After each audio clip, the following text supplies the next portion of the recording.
Bienvenido a un nuevo episodio de Daferra Cybertech. What about getting an department that can look at young men that's looking at women that are looking at in social media? What about doing that, looking into things like that, and we can stop that way? I'm like Ricky Bobby. And you know what's so funny? I am with men police officers. I'm like Ricky Bobby. We in America have some of the cleanest air and cleanest water of anybody in the world. Yes, we're gonna put from the green millions of dollars clean it all good. So all of a sudden Chinese Indians can't put nothing in there. Hola, soy Óscar Iglesias, creador de este podcast y emprendedor. Me dedico a la consultoría de ciberseguridad en Daferra Secure, además de ser fundador de escuelatecnologicadaferra.com, donde impartimos cursos especializados en ciberseguridad corporativa GRC, teórico-prácticos y habilitantes a nivel profesional, asesoría sobre plan de carrera y trabajo en el sector, así como ofrecemos formación a medida para empresas. Para estar al tanto de todas nuestras novedades, noticias del sector, ofertas y promociones, date de alta en nuestra newsletter desde cualquier post del blog o el podcast. Y si quieres adentrarte en el mundo de la ciberseguridad pero no sabes por dónde empezar, visita escuelatecnologicadaferra.com/masterclass. En la masterclass en ciberseguridad tendrás a tu disposición un vídeo de más de 1 hora y media donde te contaré qué es la ciberseguridad, por qué tiene sentido formarse en esta materia, así como te hablaré sobre qué se necesita a nivel de conocimientos y habilidades, salidas profesionales, salarios, empresas donde enviar el currículum, opciones de formación y mucho más. Antes de comenzar, nos gustaría anunciarte que de cara al nuevo curso hemos reestructurado la oferta comercial. Como ya anticipamos a los suscriptores de la newsletter mensual, los nuevos alumnos podrán escoger entre la versión Basic y la Premium del curso de GRC, con diferente precio y características. La modalidad Premium, entre otras cosas, incluye correcciones de prácticas por nuestros profesores, expertos profesionales del sector, acceso a material exclusivo, una tutoría final sobre plan de carrera o la posibilidad de acceso a un empleo o prácticas si demuestras aprovechamiento del curso, algo que hacemos en modo best effort pero que en ningún caso está garantizado. Consulta la información completa en escuelatecnologicadaferra.com/grc. Hoy os traemos la conversación con Lois Orosa Nogueira, ingeniero en telecomunicaciones por la Universidad de Vigo y doctor en arquitectura y tecnología de ordenadores. Su carrera ha estado marcada por una impresionante trayectoria en investigación y docencia internacional. Ha trabajado en prestigiosas empresas como IBM, Xilinx o Record Systems, además de colaborar con universidades de renombre mundial como la ETH de Zúrich, la Universidad de Illinois, Nova en Lisboa y Campinas en Brasil. Actualmente, Lois es el director general del CESGA, el Centro de Supercomputación de Galicia, ubicado en Santiago de Compostela. Este centro es conocido por proyectos de vanguardia en supercomputación y por alojar sistemas únicos como el superordenador Finisterrae. Bajo su liderazgo, CESGA impulsa investigaciones en áreas críticas como la inteligencia artificial, la computación cuántica y la ciberseguridad, colaborando con entidades públicas y privadas para resolver complejos desafíos tecnológicos. Conozco a Lois de mi etapa universitaria y es una persona afable y cercana, con la que hemos charlado de múltiples aspectos: cómo se define, sus inicios conmigo en su entrada al mercado laboral y el pronto viraje hacia el mundo de la investigación fundamental, trayectoria, vivencias en el extranjero, si es duro o no hacer un doctorado, etc. Posteriormente entramos en temas más relativos a su rol de director en el CESGA, el proceso de selección, misión y objetivos del centro, ocupaciones y proyectos, cómo ve el panorama actual de la ciberseguridad, IA y cuántica y sus desafíos, o el rol que deben jugar las administraciones en el soporte de estas tecnologías.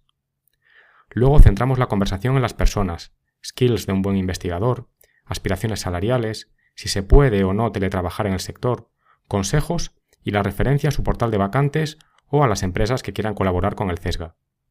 Finalmente entramos en las clásicas preguntas de respuesta rápida y algunas otras que nos permiten conocerle un poco mejor, esta vez en versión acortada, dado lo complicado de su agenda. Espero que disfrutes la conversación con Lois. De nuevo, tratamos de tocar muchos temas diferentes que enriquezcan la conversación y aporten a los oyentes desde ámbitos, en ocasiones, más tangenciales a la seguridad de la información. Buenos días, Lois, bienvenido al podcast. Buenos días, Óscar, ¿qué tal? Bueno, muy bien, espero que tú también. Sí, muy bien. Vamos allá entonces. Antes de nada, como con todos los invitados, Lois, haznos una semblanza de ti. Dinos cómo te definirías a nivel personal.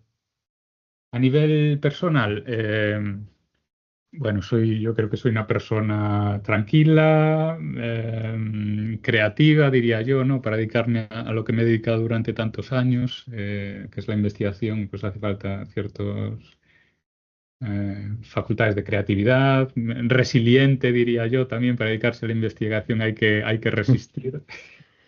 Y bueno, y con ganas de hacer cosas que, como digo yo, que muevan la aguja, ¿no? Que tengan alguna significancia a nivel global para las personas. Mm. Ok. Bueno, yo he de decir que hace tiempo hacía bastante tiempo que no estábamos en contacto, ¿no? Llevábamos cerca de 20 años sin vernos las caras desde la universidad, en nuestro primer trabajo en Comunitel, Tele2, allá por los años 2005, 2006. Tú cuando empezaste en el mundo corporativo rápidamente detectaste, porque teníamos conversaciones, no estábamos juntos en la oficina, detectaste enseguida que aquello no era para ti, que te tiraba más el mundo de la investigación. ¿Por qué? ¿Cómo nació esa curiosidad? Eh, Tenía algo en mí que, o sea, no estaba satisfecho. Decía, joder, estoy haciendo algo que no me llena, en el sentido de que al final es algo. Estar trabajando por una corporación significa estar haciendo algo para, al final, para tener un producto para venderlo, ¿no? A mí eso, pues, no me satisfacía, bueno, de alguna manera, ¿no? Entonces yo quería ir algo más allá, ¿no? Que mi trabajo tuviese otro propósito, ¿no? Eso fue un poco, yo creo que lo que motivó a ir más cara a investigación, ¿no? A trabajar en algo que lleve a nuevos descubrimientos que permitan hacer cosas nuevas, ¿no?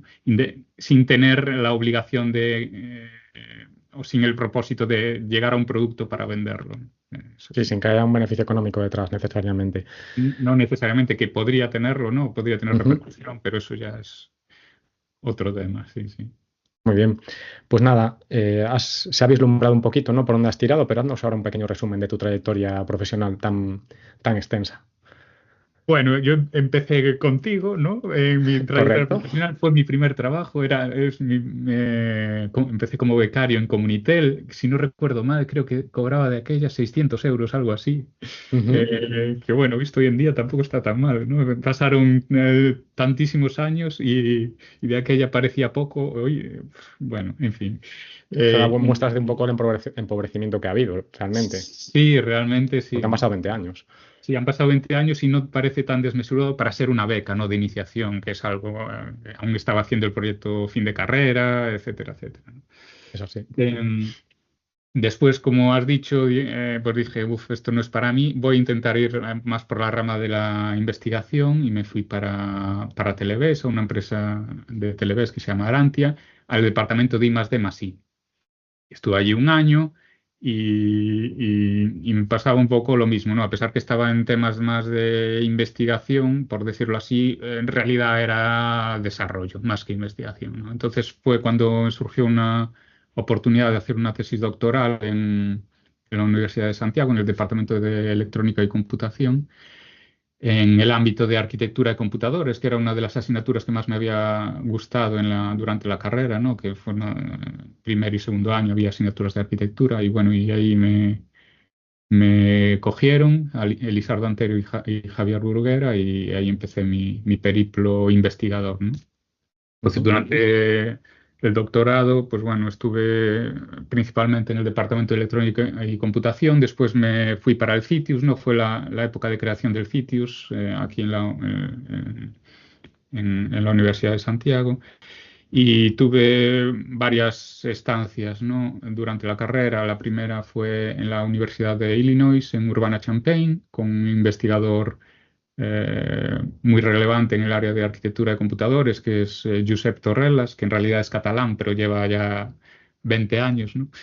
Em, Estuve también en una empresa de Holanda, en Enschede, que es una ciudad cerca de la frontera con Alemania, y haciendo temas de un simulador para un procesador que tenían ellos, ¿no? Implementar un simulador de una arquitectura.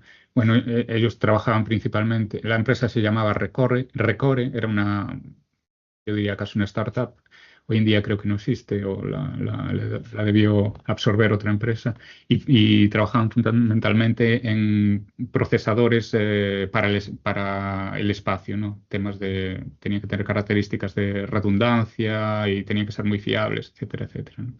Ujú. Y después estuve también durante mi tesis doctoral en IBM, en Israel, en Haifa. De aquella las cosas no pintaban tan mal como pintan hoy. Y bueno, fue una buena experiencia allí también.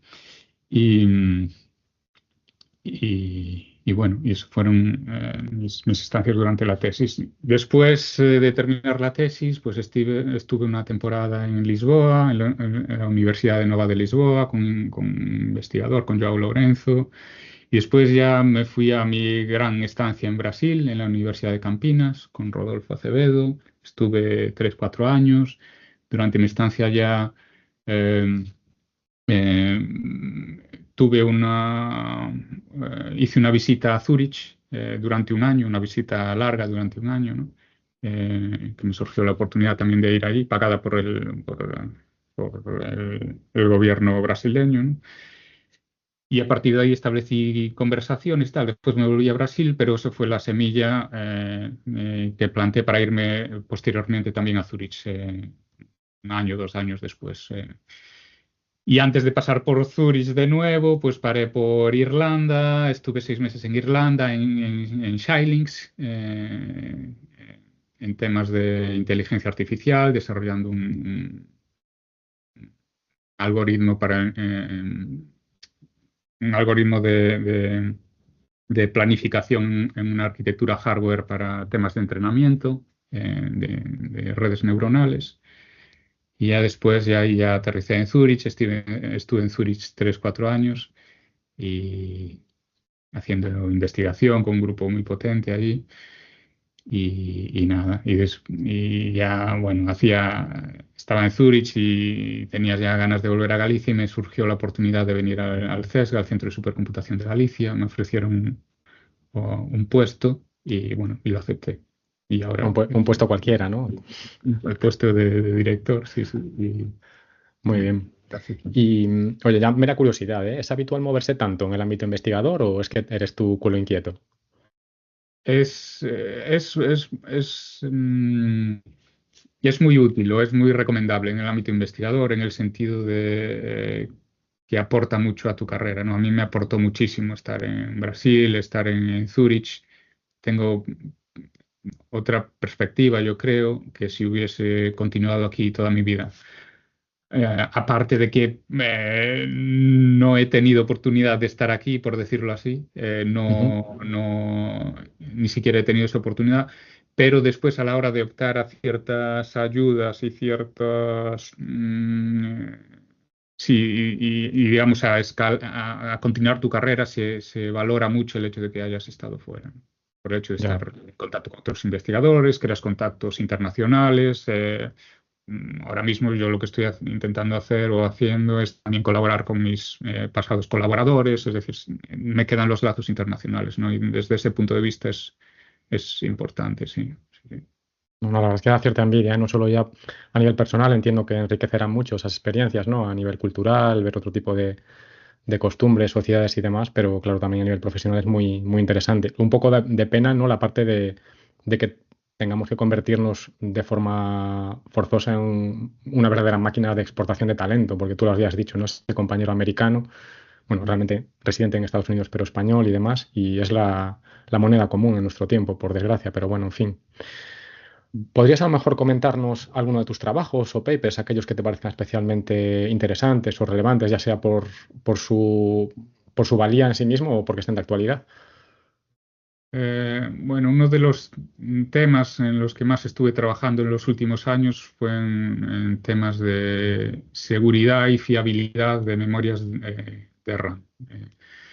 Entonces, ahí tengo varios papers, varios artículos sobre ellos, bastante relevantes, ¿no? Y que básicamente estudian y analizan una vulnerabilidad de las memorias RAM que es bastante simple de explicar, diría yo, que es que cuando tú accedes a una, bueno, la memoria RAM está organizada en filas, ¿no? Cuando tú accedes a una de esas filas con cierto patrón, eh, con cierto patrón de acceso, puedes causar que bits en filas adyacentes se modifiquen, ¿no?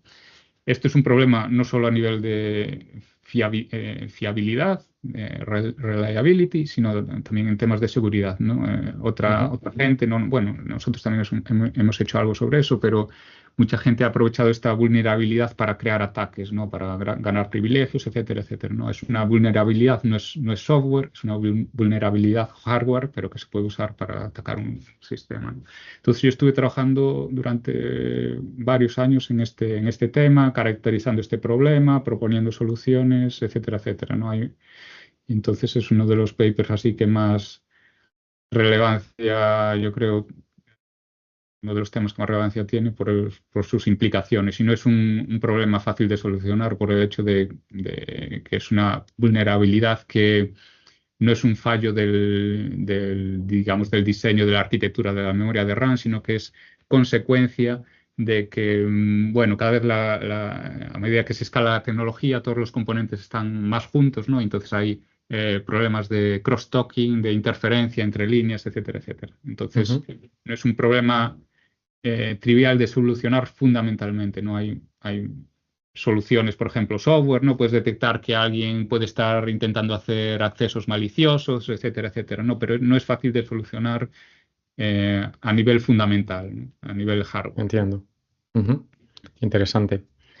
Y bueno, yo siempre tengo la pregunta, porque de hecho me la han planteado en algunas ocasiones. ¿Es muy duro hacer un doctorado? Depende, pero debería serlo, sí. Debería en el sentido de que para hacer un buen doctorado cuesta mucho trabajo, ¿no? Depende de muchas cosas también, depende de el tutor que tengas, del ambiente en el que estés, ¿no?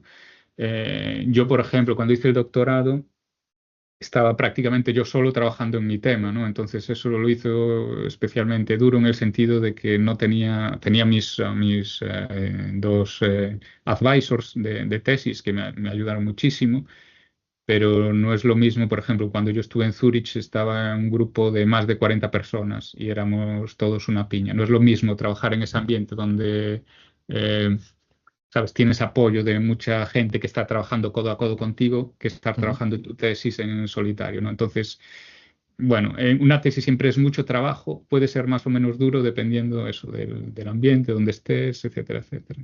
Sí, sí. Ya, entiendo. Y a nivel formativo tienes que seguir evolucionando durante todo este periodo de tiempo. Es decir, ya es que no lo sé, desconozco. Dado que estás trabajando en diferentes líneas de investigación, ¿ya ese trabajo de investigación se considera formación? ¿O adicionalmente y en paralelo a todos estos tipos de, todo este trabajo, todas estas publicaciones que generas, también te tienes que continuar formando?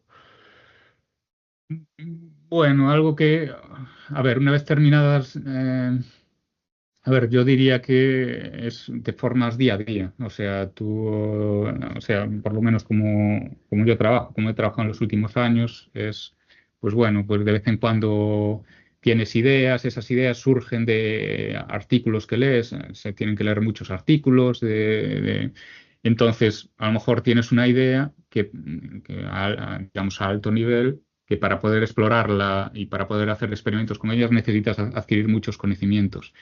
Entonces, ahí sí podrías necesitar una formación específica, pero no es al revés, ¿no? No adquieres, no vas a un curso para Entiendo. después hacer, sino primero tienes una idea, ostras, y si hago esto, ¿qué necesito para probar esto? Pues no sé, necesito simular esto, conocer cómo funciona un prefetcher, conocer cómo funciona un branch predictor. Bueno, estoy poniendo así ejemplos muy triviales, ¿no? Pero quiero decir, teniendo en mente tu objetivo final, ¿no? Pues tienes que ver por qué camino vas para demostrar eso que quieres estudiar y por el camino vas aprendiendo. Yo nunca he necesitado, digamos, formación formal, pero podría haberla necesitado perfectamente, ¿no? Yo siempre me he ido por la rama más hacerlo yo a mi manera, es decir, aprender leyendo, metiéndome en foros, GitHubs, etcétera, etcétera, para libros, papers, pero bueno, eso depende mucho de cuestión específica. Por ejemplo, si quisiese cambiar, o por ejemplo, ahora que está muy de moda, o de moda no, bueno, que es muy necesario la investigación interdisciplinar. Por ejemplo, en mi grupo, yo no tanto, pero había otras personas. Yo trabajo y trabajaba más en arquitectura de computadores en sí, procesadores y tal. Pero había gente que trabajaba en procesador o en biotecnología, ¿no? Y cómo esa interacción entre los algoritmos en bio y la arquitectura, ¿no? Entonces, para eso necesitas también saber de la otra parte, ¿no? De la parte bio. En mi caso, yo no tenía ninguna experiencia. Si quisiese meterme ahí de verdad, pues necesitaría, pues, no sé Ya, lo que necesitaría, pero tendría que apañármelas para. Claro, si me quiero meter ahí, tengo que apañármelas para llegar al estado de sí, conocimiento, ponerte al para nivel. intentar crear algo, ¿no? Entiendo. Y bueno, yo creo que tú tenías ya en mente quizás volver a Galicia, ¿no? En algún momento, pero la oportunidad a lo mejor te vino bueno, de modo inesperado, en cierta manera. ¿Tú tenías morriña o es cierto, consideras que esto de que como en España en ningún sitio o simplemente, bueno, pues ya tocaba volver y sin más? Sí, yo tenía morriña, siempre la tuve. Lo que pasa es que en los últimos años ya dije, bueno, ya está bien, ya me he cansado de estar fuera. Morriña en el sentido, lo que más echas de menos es la familia, los amigos y esto más que la tierra en sí, yo creo. Ujú. Bueno, hay sitios maravillosos en todo el mundo, lo que falta es tu gente, tu cultura, tu lengua, más que. Ya, sí, 100%. Sí, Bueno, pues ya sí. que hablas de estos sitios, oye, no sé, un par de sitios donde hayas estado y más o menos a gusto, dime un poco someramente pros y contras de estos lugares o de estos países. Pues, a ver, te hablo de los dos en los que más estuve, que fueron Brasil y Suiza, ¿no? En Ujú. Brasil estuve 3, 4 años. En pros diría, estuve en Campinas, ¿no? Que es cerca de Sao Paulo, en la Universidad Estadual de Campinas. Los pros diría el clima. Yo andaba en chanclas y pantalón corto todo el año. Eso era maravilloso para mí, a mí me encanta. Me En imagino. contras, bueno, el tema de donde estaba yo y en general las ciudades allí son súper grandes y súper extensas. Hay un núcleo con edificios muy grandes, pero por ejemplo yo en Campinas viví en una casa, que eso también es un pro, ¿no? Que yo viví en una casa con un jardincito, unos árboles frutales, tal. Em, pero son muy extensas, entonces para moverte en la ciudad es muy complicado, porque además el transporte público es en general bastante malo, fuera de las grandes, fuera de Sao Paulo, por ejemplo. En Sao Paulo tienes el metro y está más o menos bien, pero en Campinas no, muy difícil moverse, ¿no? Otra ventaja es eso, vivir en una casa, tenía mi hamaca, tenía. Y Las decir, pues, comodidades del rural, ¿no? Digamos. sí, sí, pero estaba al lado de la universidad, ¿no? Era un barrio ese de la universidad, ¿no? Y otra contra, pues es lamentablemente también el de la seguridad, ¿no? De hecho, yo me fui un poco de allí porque, bueno, porque no me sentía tan seguro, ¿no? Y llegó un momento que dije, bueno, yo prefiero estar más tranquilo. Sí, sí. Ya, Y en entiendo. Suiza, pues es prácticamente lo contrario que Brasil, ¿no? Yo estuve en Zúrich y es una ciudad muy, muy, muy segura en la que estás totalmente tranquilo. Es más fría en invierno, o sea, que por lo menos en Zúrich tienes mucho más marcadas las estaciones. No es tan diferente al clima de aquí. Es un poco más seco, pero es tal vez 2, 3, 4, 5 grados más frío en invierno, pero en verano hacen muy buenos veranos también. O sea, se está bien. Estás al lado. Cosas buenas de Zúrich es que son ciudades relativamente pequeñas. Para mí es bueno eso, ¿no? Estás muy al lado de las montañas, de los Alpes. Entonces, bueno, si te gusta la montaña y tal, también es muy bueno. Como contras de Zúrich, bueno, pues no es, digamos, culturalmente o la manera de ser las personas, pues bueno, es bastante diferente digamos, a la latina o la española, y entonces, bueno, es un poco más aburrido en ese sentido.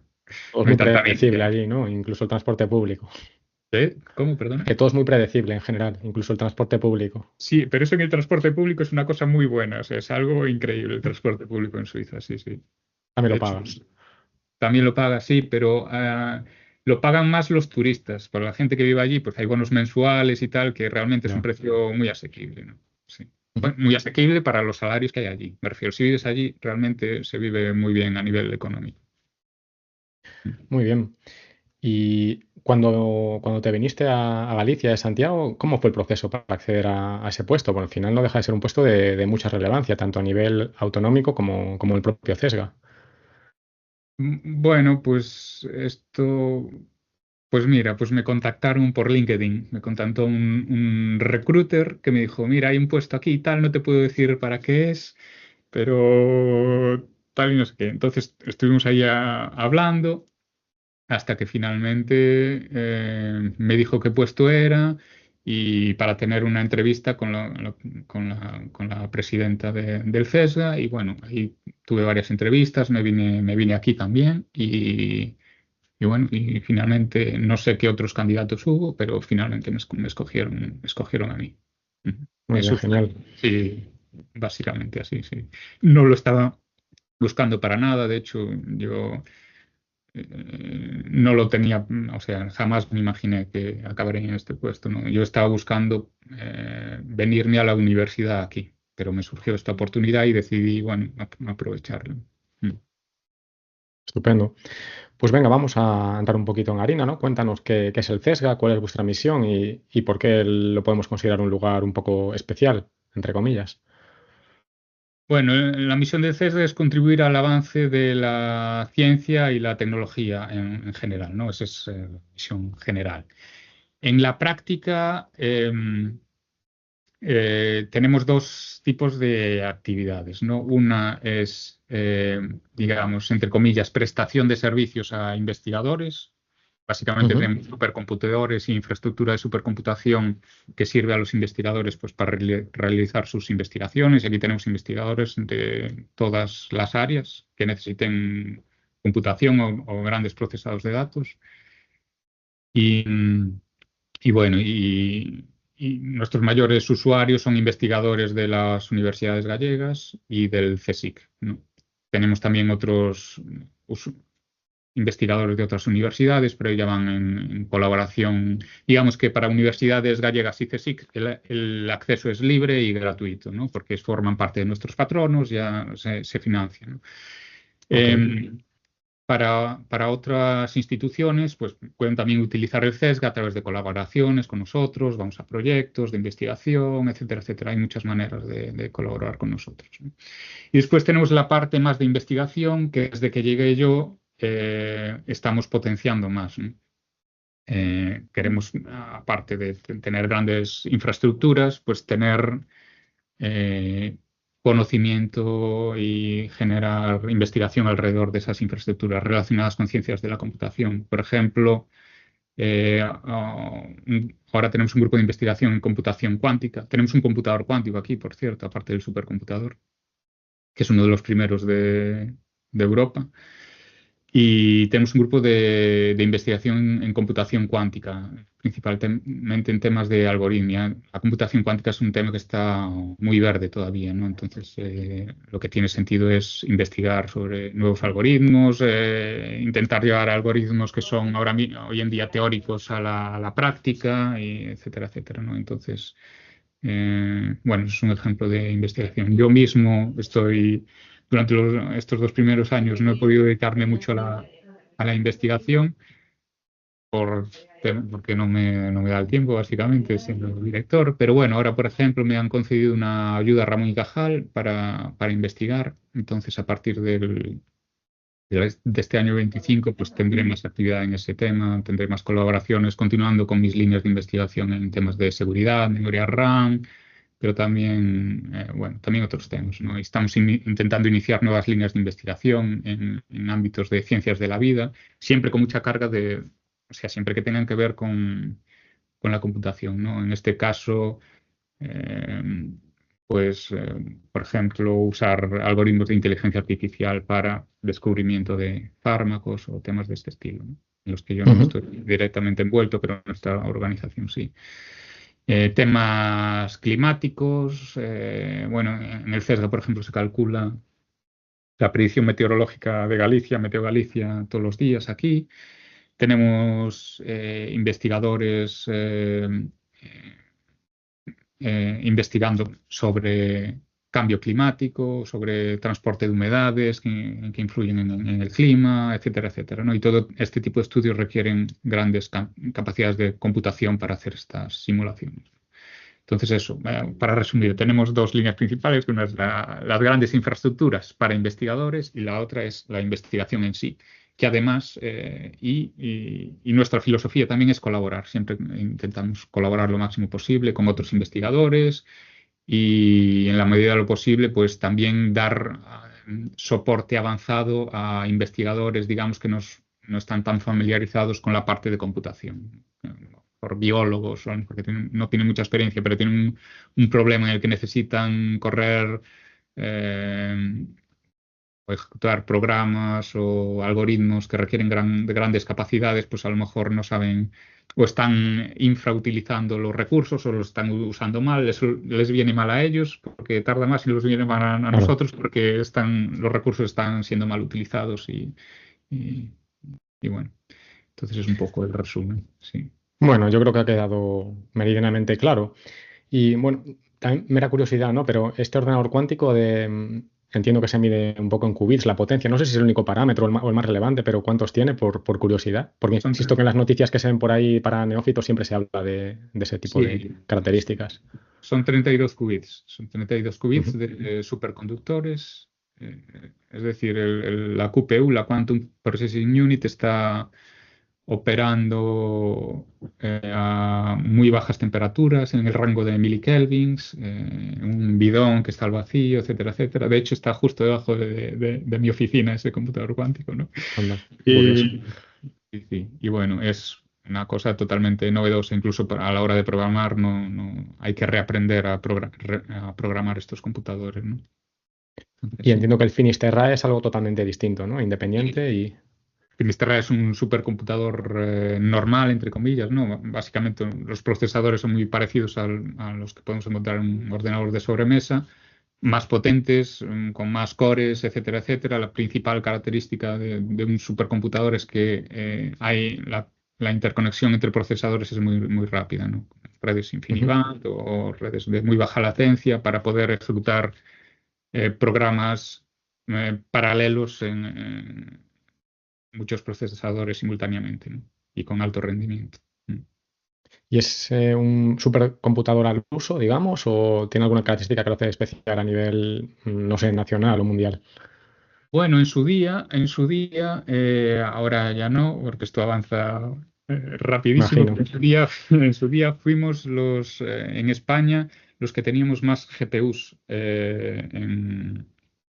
en un supercomputador, ¿no? Estoy hablando de GPUs no como las que tenemos en clase, estamos hablando de GPUs de las potentes, de estas que cuestan 20, 50 mil euros, pues aún las tenemos, 160 GPUs.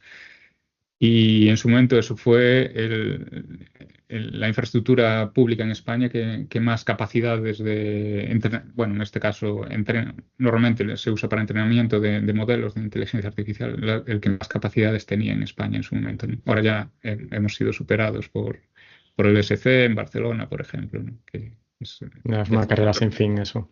sí, sí. Bueno, y cuéntanos un poquito, ¿cuáles son verdaderamente tus ocupaciones como director del CESGA? Al margen de esas tareas de investigación que quieres abordar cuando saques tiempo, ¿qué es lo que haces exactamente a día de hoy? Bueno, yo soy el representante legal del CESGA, es decir, primero tengo que representar el CESGA allí a donde voy, ¿no? Ujú. En eventos, en todo este tipo de cuestiones. Además, soy el director y ahora mismo soy el director y soy el gerente, es decir, me encargo de temas de cuentas, temas de personal, es decir, A casi tope. todo, casi todo, ¿no? A día de hoy. Em, y bueno, entonces eso, temas de estrategia, ¿no? Estamos definiendo un nuevo plan estratégico, temas de organización, temas de por dónde va la organización. Como decía antes, ahora queremos darle más impulso a la investigación, eso tiene una serie de consecuencias. Ahora, por ejemplo, en Galicia se ha aprobado un decreto que regula la carrera investigadora del personal de la Xunta, porque nosotros no somos universidad, pertenecemos a la Xunta de Galicia y al CSIC. Entonces, digamos que no hay como un plan de carrera como hay en la universidad, que eres profesor asociado, titular, catedrático. Aquí, pues, vamos sobreviviendo, ¿no? Entonces, Ujú. ha salido ahora recientemente un decreto investigador de la Xunta que regula la carrera investigadora de los investigadores de instituciones como nosotros, ¿no? Entonces ahí, pues por ejemplo, a mí me toca pues todo el trabajo que conlleva adoptar este decreto, convertirla, o sea, porque aquí tenemos personas que investigan, pero están en otro régimen, entonces bueno, es un lío todo. Ya. Muchas cosas de gestión, de estrategia y del día a día también, ¿no? Ujú. La verdad es que muy interesante, pero parece que no te aburres, desde luego. Y hablando un poquito de nuestro terreno, ¿no? De temas de ciberseguridad, seguridad de la información, ¿realizáis algún proyecto específico relacionado con este ámbito, tanto a nivel de como entidad CESGA, a nivel de securizar activos, la infraestructura propia, etcétera, o de investigación aplicada? Bueno, aparte de la investigación que he hecho yo, que ya te he comentado más o menos en temas de Ujú, seguridad, pues a ver, hay varias. A ver, un tema en el que estamos trabajando, por ejemplo, relacionado con la seguridad, es en comunicaciones cuánticas. No sé si básicamente consiste aquí los detalles técnicos se me escapan un poco, ¿no? Pero ujú, básicamente es para hacer quantum key distribution, es decir, distribuir claves a través de una comunicación cuántica de manera ultra segura. Y esta comunicación ultra segura se basa en principios de la física cuántica, de que, es decir, en esta comunicación, si alguien observa lo que se está comunicando, pues eres capaz de detectarlo, ¿no? Por propiedades de la física cuántica. Entonces, tenemos proyectos relacionados con comunicaciones cuánticas. De hecho, estamos eh, desarrollando una línea de comunicaciones cuánticas entre el CESGA, entre Santiago y Vigo, que son unos 100-120 kilómetros, para hacer pruebas de concepto allí, ¿no? Ciertas empresas ya han manifestado su interés en hacer cosas y probar cosas, ¿no? Algún banco, por ejemplo, en el que la seguridad es muy importante y temas de este estilo. Y después, eh, bueno, eso es lo más relevante, ¿no? Comunicaciones cuánticas y después los temas de seguridad que estoy llevando yo. Después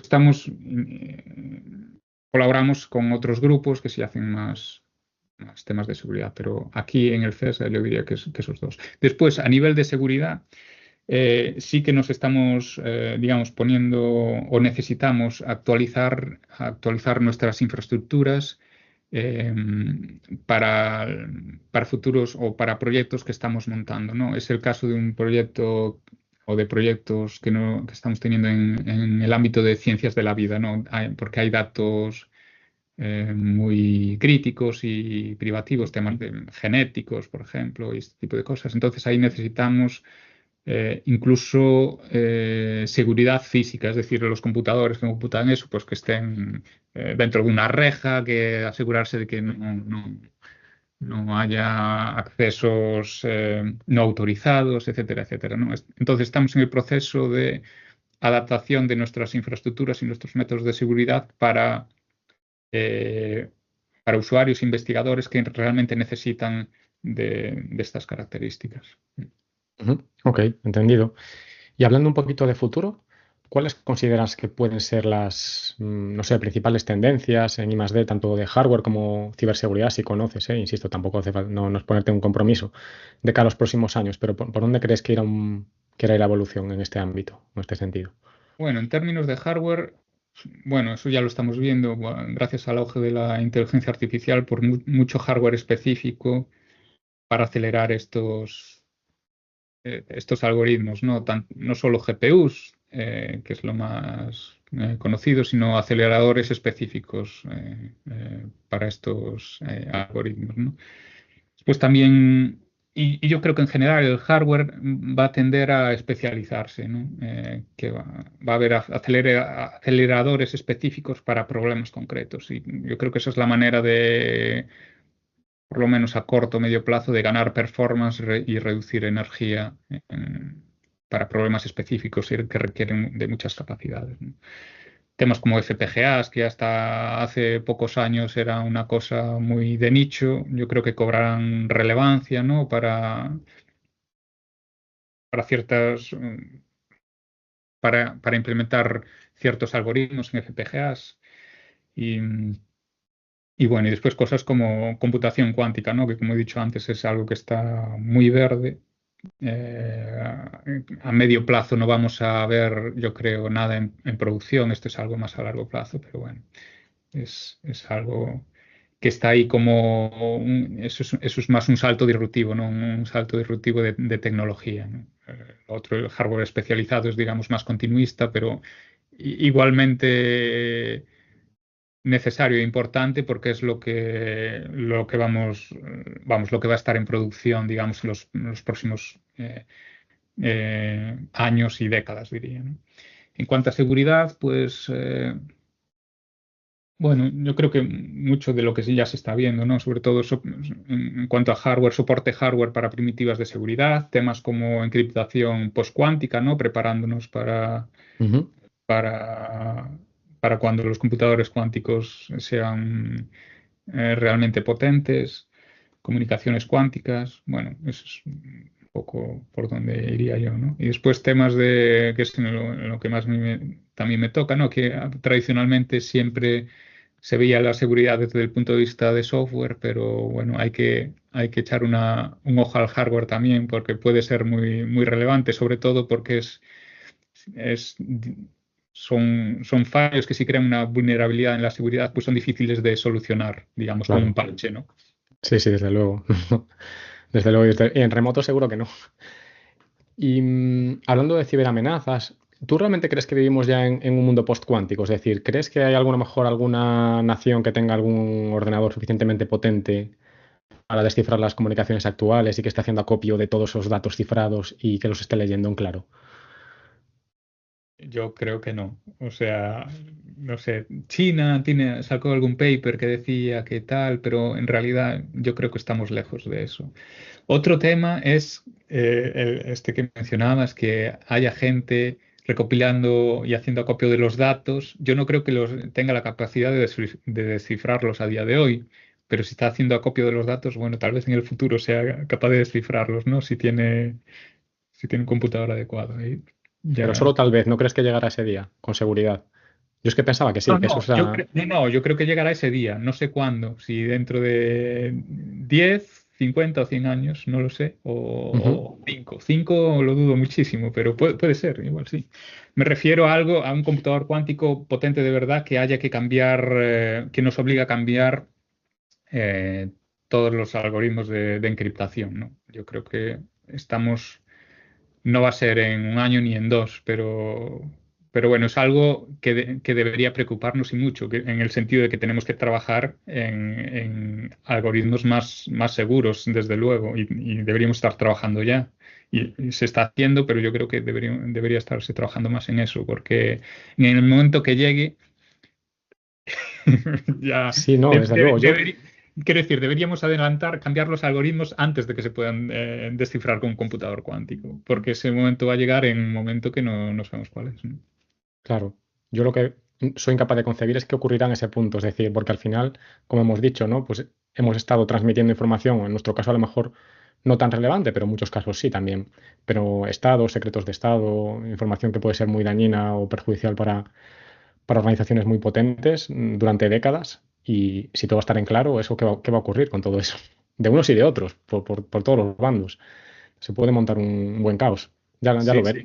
sí, sí, A ver si sí, lo ven nuestros ojos o no. eso va a ser interesante, no sé si en el buen o el mal sentido, pero Sí, sí, totalmente. Y Bueno, aterrizando un poquito todo esto de la investigación y demás, la inteligencia artificial ahora está súper en boga. ¿Tú qué papel ves que juega y crees que jugará en el futuro la inteligencia artificial en los servicios que se prestan y en esta labor investigadora que realizáis? ¿Hay mucho hype con la inteligencia artificial? ¿Crees que está para quedarse y realmente esto es el futuro? Sí, sí, yo creo que está para quedarse, ¿no? Y de hecho hay muchos campos que todavía no lo han explorado. Como he dicho antes, nosotros en su día éramos los más potentes en hardware de inteligencia artificial, en GPUs aquí, y ahora tenemos unos fondos de 56 millones de euros para nueva infraestructura, ¿no? Que incluye un nuevo data center, un nuevo supercomputador, computador cuántico y, bueno, y temas de datos, ¿no? Y el nuevo supercomputador, pues, no- el nuevo supercomputador, como va a convivir con el actual, porque el actual todavía, bueno, tiene bastante vida, lo que decidimos es que el nuevo supercomputador sirviera para potenciar proyectos estratégicos, ¿no? Y lo que estamos viendo, consultando con la comunidad, con los investigadores, es que la mayoría o muchos de estos proyectos estratégicos están basados en inteligencia artificial, ¿no? Em, como comentaba antes, hay muchos campos que ni siquiera lo han explorado muy en profundidad, por lo menos aquí en Galicia, en España. Es el área de la salud, por ejemplo, ¿no? Cada vez se generan más datos, datos genómicos, etcétera, etcétera, que todavía hay mucho por explorar en temas del procesado de esos datos, ¿no? Y cómo interaccionan esos datos con, yo qué sé, con la historia clínica, con este tipo de cosas, ¿no? Medicina personalizada, descubrimiento de fármacos, ¿no? Hay un montón, en el área de la salud yo creo hay un montón de datos que son potencialmente susceptibles de ser analizados con inteligencia artificial para, bueno, para hacer descubrimientos realmente relevantes para las personas, ¿no? Y creo que ahí hay un camino muy grande por explorar. Se están haciendo cosas, pero se pueden hacer muchas más. ¿No? Ujú. Mm. ¿Y qué rol consideras que deben tener las administraciones y la regulación en este sector? Por ejemplo, temas de investigación, IA, privacidad, etcétera. Bueno, yo creo que deberían apoyar ya las administraciones. Nosotros, estos fondos de 56 millones son fondos, bueno, europeos, pero también la Xunta es que apoya, ¿no? Estos fondos. Entonces, yo creo que es necesario porque al final son fondos para ya en temas de investigación. Yo creo que las administraciones sí deberían potenciarlo. Europa también está mm, intentando potenciar que pequeñas pymes y pequeñas empresas se introduzcan en el mundo de la inteligencia artificial, ¿no? De hecho, hay proyectos a nivel europeo, se están lanzando convocatorias dedicadas a eso, ¿no? Eh, y con respecto a la regulación que hablabas también, em, yo creo que es necesario probablemente, sobre todo en el ámbito más empresarial, ¿no? Esta regulación, pero no debemos perder de vista que yo creo que lo más importante es desarrollar esos algoritmos y avanzar en temas de algoritmia y todo esto. Quiero decir que espero que esta regulación sea lo suficientemente flexible para que desde Europa podamos también estar a la vanguardia de estos algoritmos de inteligencia artificial, ¿no? Que ahora mismo pues no lo estamos, ¿no? Sí, sí, desde luego. No, esa virtud que está ahí en el término medio, ¿no? Sí. Vale, y un pequeño off topic. Yo he visto creo que en tu perfil de LinkedIn en su momento, que eres voluntario de Ingenieros Sin Fronteras. ¿Haces o has hecho alguna labor con ellos o eres un colaborador meramente a nivel económico? Bueno, esto ahora mismo no soy colaborador. Fui colaborador en mi época de tesis doctoral, ¿no? Ujú. Tuve ahí una crisis existencial, tipo, bueno, sabes, no veo lo que hago, no veo que repercuta directamente en las personas y tal, no sé qué, y decidí meterme en Ingenieros Sin Fronteras, que trabajaba aquí en Santiago. Y entonces me metí a voluntario. Era voluntario con ellos, pues ayudaba pues a organizar cursos, a actividades, etcétera, etcétera. Nada que ver con la actividad que hacía, ¿no? Ujú. Pero a nivel en mi tesis, pero es algo bueno, que me satisfacía a nivel ético, digamos, en mi vida personal. Sí, sí. Vale, muy bien, aclarado. Mira, pues hablando ahora un poquito de personas, antes de cambiar hacia la parte más personal de la entrevista, ¿qué características crees que tiene que tener una persona, ¿no? A nivel de, bueno, soft y hard skills, que le llaman ahora, para aspirar a trabajar como investigador en este campo? A ver, como he dicho antes, para ser investigador, por lo menos en el ámbito académico, una característica yo creo que muy importante es la resiliencia, ¿no? Poder aguantar ahí, porque en investigación te llevas palos, entre comillas, cada dos por tres. Entonces, por ejemplo, a la hora de hacer un artículo, ¿no? De trabajar, a lo mejor llevas meses o años incluso trabajando en un artículo, haciendo simulaciones, probando, tal, entregas ese artículo y te llegan reviews terribles, ¿no? En plan, tienes que saber soportar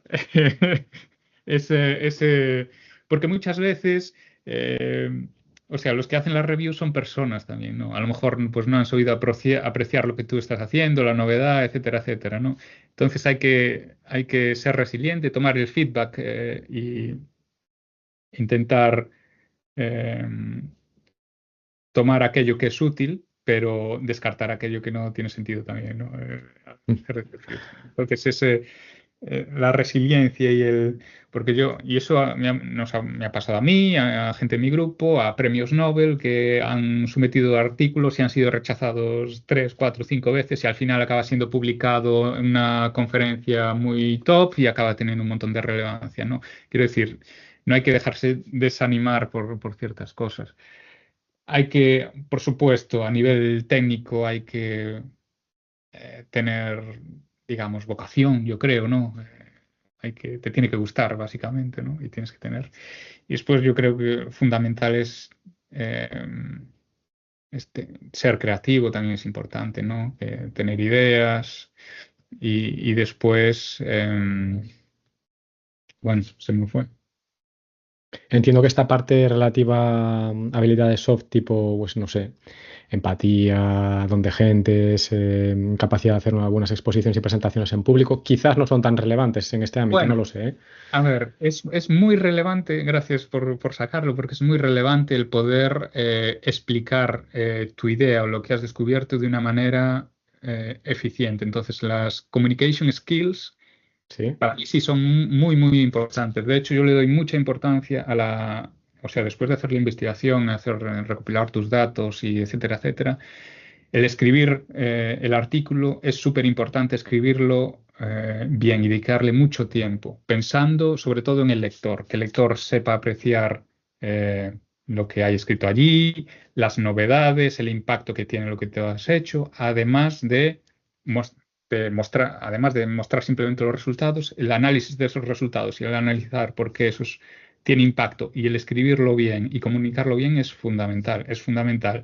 Si no, puedes tener la mejor idea del mundo, pero si nadie lo lee o nadie la entiende, se va a quedar ahí en un cajón y no va a tener la mínima relevancia. Entonces, sí es muy importante, yo creo.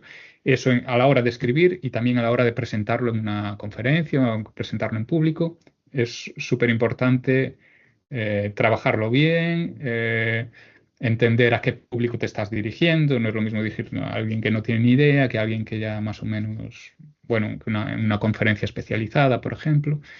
Y entonces es muy importante desarrollar esas habilidades, que ese es otro tema, que no hace, a lo mejor tú no las tienes ahora mismo, pero yo creo que sí se pueden aprender, ¿no? Y se pueden Ujú. desarrollar con el tiempo. Decía un jefe mío en Vodafone que no solo hay que poner el huevo, sino que hay que saber cacarearlo, o sea que es importante. Y bueno, esta, Lois, sin paños calientes, ¿eh?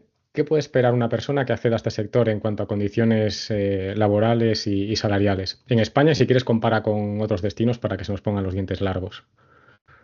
Eh, bueno, en España está más complicado. En el sector en general, no solo en investigación, no, sino también hablando sino en el sector de la tecnología, hablando yo qué sé, también con universidades, con empresas que se dedican a esto aquí, pues está muy difícil Bueno, ellos lo ven desde el punto de vista de captar talento. Está muy difícil captar talento porque los salarios que se pueden ofrecer aquí en Galicia, estoy hablando, en España Ujú, incluso, no son tan competitivos como lo pueden ofrecer, por ejemplo, grandes multinacionales, ¿no? Entonces, en ese sentido, está complicado. En el mundo de la investigación, eh, es un poco el mismo problema.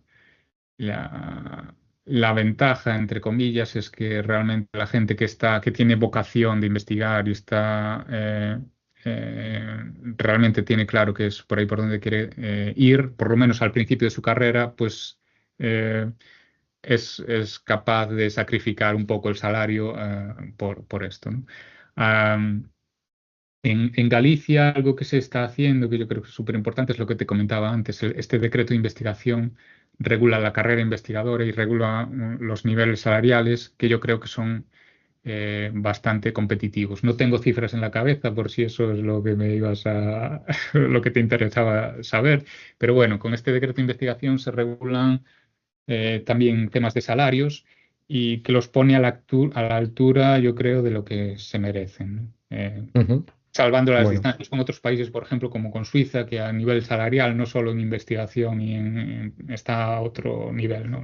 Digo Suiza porque yo he estado allí y, claro, por ejemplo, yo me he venido para España con una reducción salarial muy importante, ¿no? A pesar de que allí trabajaba en la universidad y aquí soy el director del CES. ya imagino. Bueno, a ver, Suiza tampoco entiendo yo, al menos por lo que he hablado bueno, lo que he escuchado de otros amigos, compañeros que han estado allí. Está bien, pero tampoco es la panacea, quiero decir. Los niveles impositivos también son mucho más altos, la vivienda es mucho más cara, pero lógicamente tienes más margen a pesar de todo eso. Pero bueno, Bueno, efectivamente. a nivel impositivo, ¿te refieres a impuestos? Sí, sí. No, los Dependiendo impuestos de son tus más. situaciones, ¿eh? O bueno, nivel de gasto, digamos. Si tienes hijos, por ejemplo, cambia Sí, bastante la foto, etcétera. efectivamente. Si tienes hijos, Sí, ahí sí sí. que cambia la foto. Yo como no tengo hijos, Claro. Ya. Pero si no tienes hijos, pagas pocos impuestos. Sí, la vivienda es cara, pero yo diría que es más barata aquí, mucho más barata que aquí en comparación con los salarios. Y lo Ujú. mismo con la alimentación y el gasto del día a día, vamos. Sí, la cosa con hijos cambia mucho, sí, sí. Pero ahí esa Sí, perspectiva no te la puedo dar. ya. Vale. Y bueno, para seguir un poco dando información a la gente que le pudiera interesar, ¿es viable teletrabajar en este sector? ¿O eso es una utopía? ¿Es viable en qué sentido? En Es el sentido decir, de si yo ¿es factible encontrar un puesto con teletrabajo parcial o 100% remoto en investigación? por ejemplo, te pongo nuestro ejemplo. Nosotros ahora mismo permitimos un 60% de teletrabajo. O sea, que está el Ujú, 40% presencial y 60% remoto. Yo estoy intentando perseguir, porque eso no depende de nosotros, no dependemos de la Junta y del CSIC, estoy intentando conseguir que pueda haber la modalidad de trabajar 100%, simplemente por el problema que tenemos para captar gente, ¿no? ujú. Es decir, si te pongo un ejemplo, tenemos aquí un grupo de computación cuántica. ¿Cuánta gente en Galicia sabe de computación cuántica? Muy poca. Ya, Como claro. no vayamos a fichar fuera y mucha gente de fuera a lo mejor no se quiere, quiere decir, tener esa flexibilidad, pues podría ayudar mucho. Yo creo que es necesario tener esa opción. Otra cosa que es otro tema es que alguien que esté teletrabajando sea tan productivo como alguien que está teletrabajando. Yo creo que está trabajando en presencial. Yo creo que aporta mucho el poder estar con alguien, levantarte de tu mesa, ir a otro, preguntarle algo, discutir en persona, que estar teletrabajando. A mí personalmente, yo por ejemplo en la época del COVID, estuve teletrabajando, obviamente, y yo me desesperaba. Qué decir, yo aprecio muchísimo el poder estar Ya, físicamente con alguien, porque surgen más ideas, puedes discutir mejor, pero también tener la flexibilidad de poder teletrabajar cuando lo necesitas. No, para mí eso es lo ideal. El trabajo 100% no lo veo ideal. Para algunos digamos, para algunos trabajos más mecánicos o más objetivos, yo qué sé, si necesitas eh, desarrollar este algoritmo y ya está muy claro lo que tienes que hacer y simplemente lo que requieres es sentarte a codificar. Ahí me da igual que estés aquí o que estés en la India, ¿no? Si haces tu trabajo Ujú. y no requiere mayor interacción, está bien, pero aquellos trabajos que necesitan más interacción, a mí yo prefiero un régimen mixto, ¿no? Para mí eso es lo ideal. Sí. Entendido. Pero a la vez es necesario, ya digo, tener la posibilidad de trabajar 100% para las instituciones, porque es que si no, no encontramos gente en ciertos perfiles también, ¿no? Entonces necesitamos Vale, tener... entendido. Sí, la duda era, o sea, desde el prisma de si realmente es viable, ¿no? Es decir, efectivamente a nivel Ya. organizativo, procedimental, pues cada institución o cada entidad definirá las normas, las reglas, pero si realmente es viable, porque hay tipologías de proyectos que sí que lo permitirían, llegado el caso, ¿no? Si tienes esa experiencia o tienes ese alcance totalmente delimitado y claro y es simplemente haz camino, pues podría llegar a hacerse. Para que lo sepa la gente, sin más. Sí, sí, yo creo que sí. A no ser que hay excepciones, no depende de lo que estés trabajando, si necesitas cacharrear con hardware Claro, o obviamente, sí, sí, sí. obviamente, ¿no? Y conectando con esas necesidades de talento, ¿vosotros tenéis algún tipo de portal de vacantes? ¿Tenéis posiciones abiertas a las que se pudiese aplicar a investigadores a día de Sí, hoy? todas las posiciones que tenemos están en nuestra web. En los próximos semanas, meses, sacaremos muchas vacantes, porque ahora mismo en el FESGAS somos como 50 personas. En unos meses o en el próximo año, pues doblaremos nuestra plantilla, más o menos. Caray, Entonces van a salir muchas vacantes, tanto en puestos técnicos como en puestos de investigadores. Sí, sí. Entonces, ahora mismo en la web debe haber alguna, pero en las próximas semanas van a ir saliendo, ¿no? Sí, sí. Eh, estupendo. por este tema que te comentaba antes, que tenemos unos fondos ahí de 56 millones que nos permiten adquirir infraestructura, pero también tenemos eh, presupuesto para algún personal. Pues sí, Vale, tenemos suena muy bien.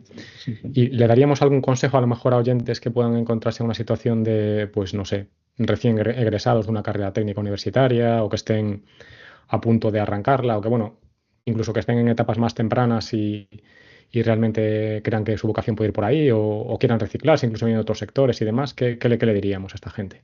A la gente que quiere ir por investigación, dices. Ujú, exacto.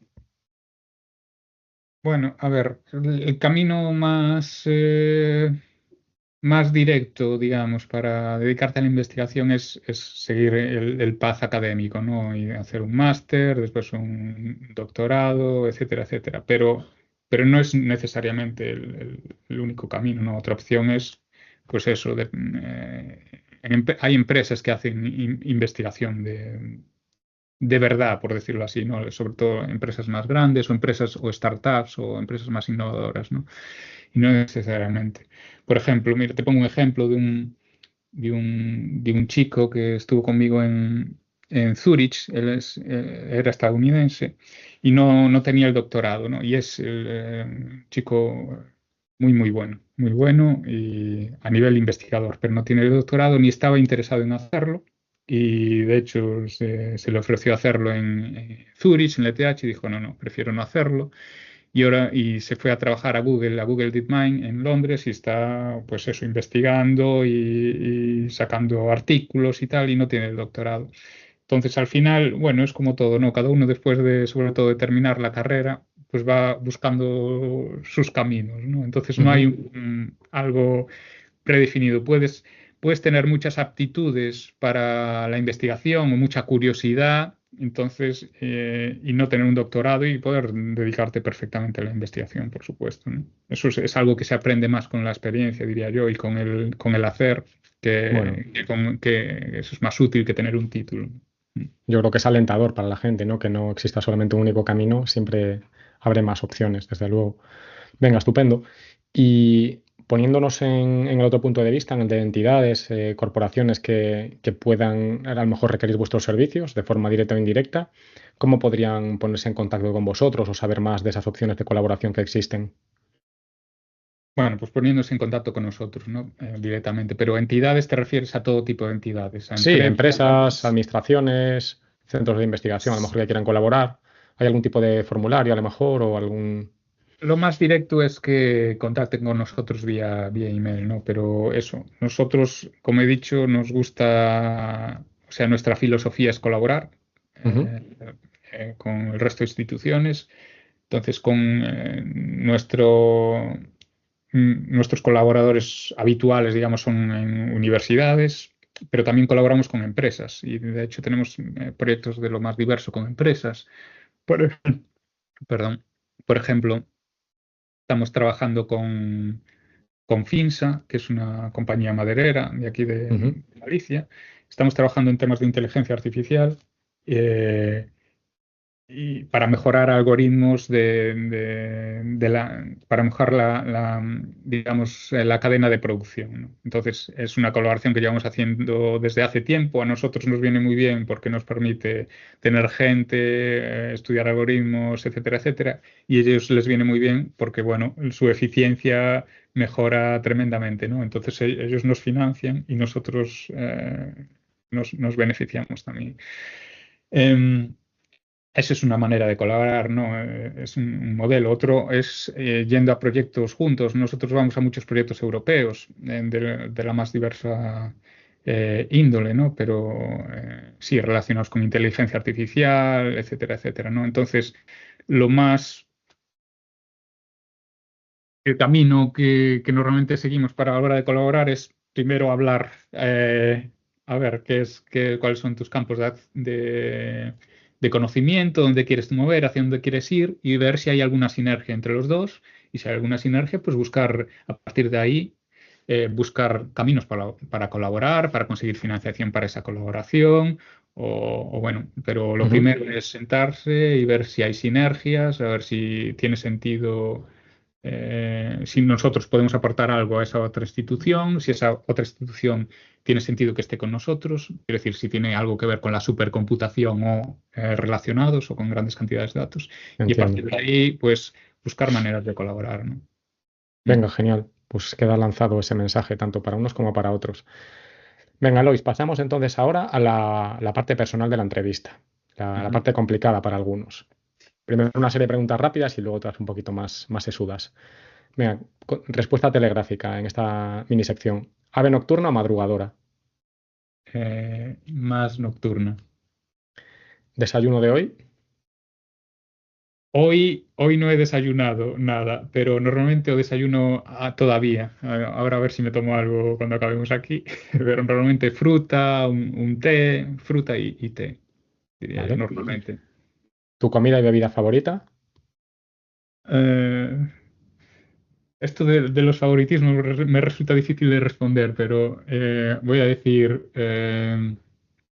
comida mango, Ujú. la fruta.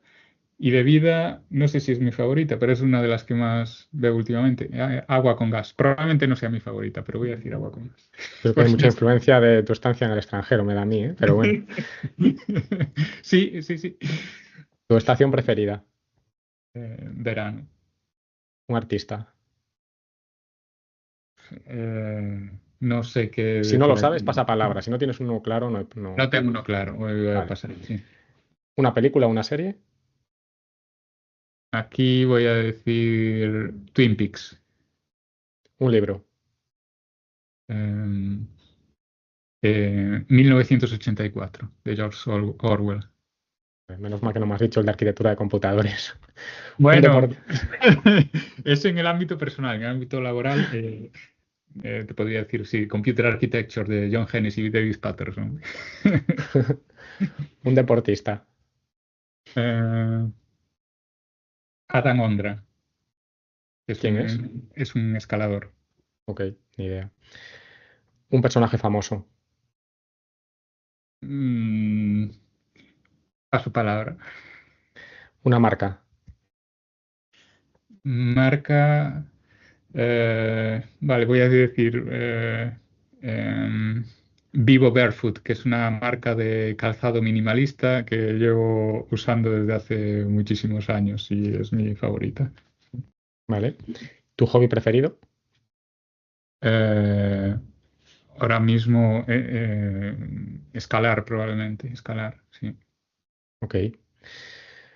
Ahora te puedes explayar un poquito más si lo ves oportuno. ¿Cuál consideras que es tu mayor logro hasta el momento? Pues yo diría, pues, conseguir publicar más de, no sé la cuenta, pero más de 10 artículos en conferencias top en mi área, que cuando estaba haciendo el doctorado esto era impensable. Solo el pensar en publicar uno en esas conferencias, pues ya era un objetivo muy grande y a día de hoy puedo decir que tengo bastantes artículos ahí. Entonces, para mí eso ha sido, sí, a nivel profesional estoy Seguro que ha hablando. habido también muchos rechazos por el camino, ¿no? Por supuesto, me da para escribir, vamos, muchísimos rechazos. Sí, sí, sí, sí. Y si volvieses atrás en tu trayectoria, ¿cambiarías algo? Bueno, yo, yo creo que empecé tarde en este tema de la investigación. Nunca me hubiese gustado haberme introducido antes en el mundo de la investigación, tal vez ya incluso en la carrera, o etcétera, etcétera. Yo creo que sí, eso es lo que cambiaría. Hubiese empezado antes. Ujú. Y si hubiese una cápsula del tiempo y pudieses mandar un mensaje a tu yo del pasado, por ejemplo, recién licenciado o incluso otra etapa anterior, ¿a qué etapa la mandarías y qué le dirías? Pues bueno, yo recuerdo que cuando terminé la carrera decía, Dios mío, ¿ahora qué voy a hacer? No sé qué. Bueno, pues yo iría allí y le diría, bueno, relájate y agárrate, porque Vienen curvas. vienen curvas, sí, sí. Pero bueno, al final. No ha ido tan Hay mal, yo creo.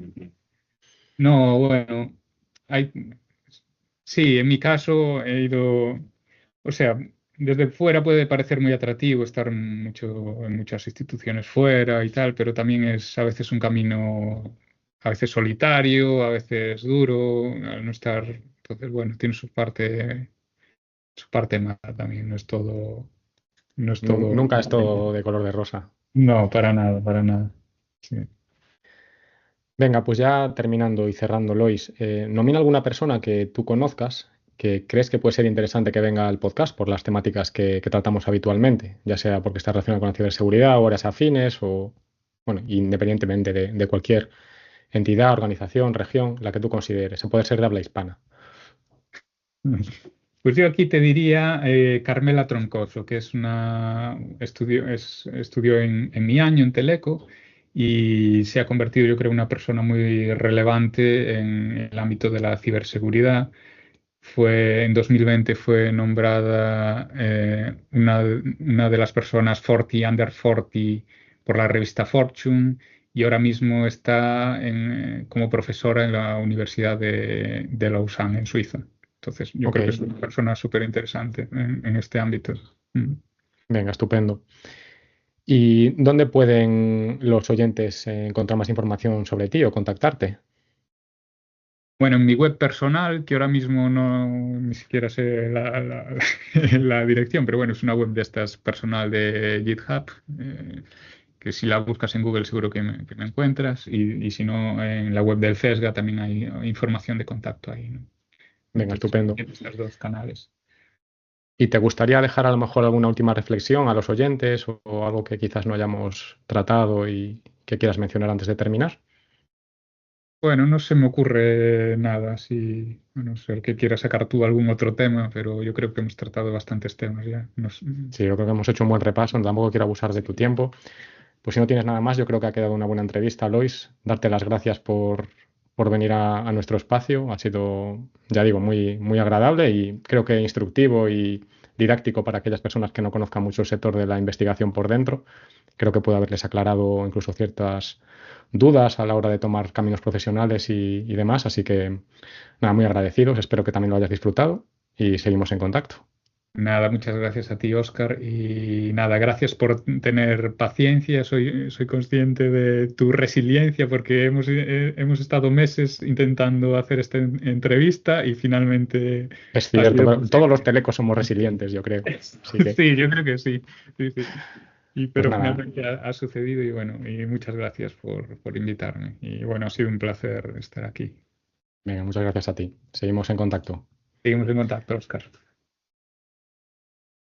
Y antes de cerrar, Recuerda que si quieres adentrarte en el mundo de la ciberseguridad pero no sabes por dónde empezar, puedes visitar escuelatecnologicadaferra.com/masterclass. En la masterclass en ciberseguridad tendrás a tu disposición un vídeo de más de 1 hora y media, donde te contaré qué es la ciberseguridad, por qué tiene sentido formarse en esta materia, así como te hablaré sobre qué se necesita a nivel de conocimientos y habilidades, salidas profesionales, salarios, empresas donde enviar el currículum, opciones de formación y mucho más. Y como los freelance no podemos desperdiciar ninguna ocasión para vendernos, me gustaría comentarte además que si necesitas un consultor para realizar campañas de formación y concienciación en tu organización en materia de ciber, definir un programa de seguridad de la información, conducir alguna auditoría normativa o hacer desarrollo de producto o I+D, puedes contactarme en oscar.iglesias@daferrasecure.com o visitar la web con el mismo nombre de dominio. Esto ha sido todo por hoy. Te doy las gracias por escucharme. Si deseas suscribirte y valorar positivamente el programa en tu plataforma habitual, ya sea iVoox, Spotify, Apple Podcast o YouTube, ayudarás a la difusión del podcast y a que otros como tú puedan disfrutar con estos contenidos. Pero valoro más que lo compartas con conocidos, familiares o amigos, a quienes creas que estos contenidos o recursos que ofrezco puedan aportarles. Y si puedo ayudarte en algo a nivel personal o profesional, o quieres hacer cualquier pregunta, comentario o sugerencia, sabes dónde encontrarme. Ten cuidado ahí fuera.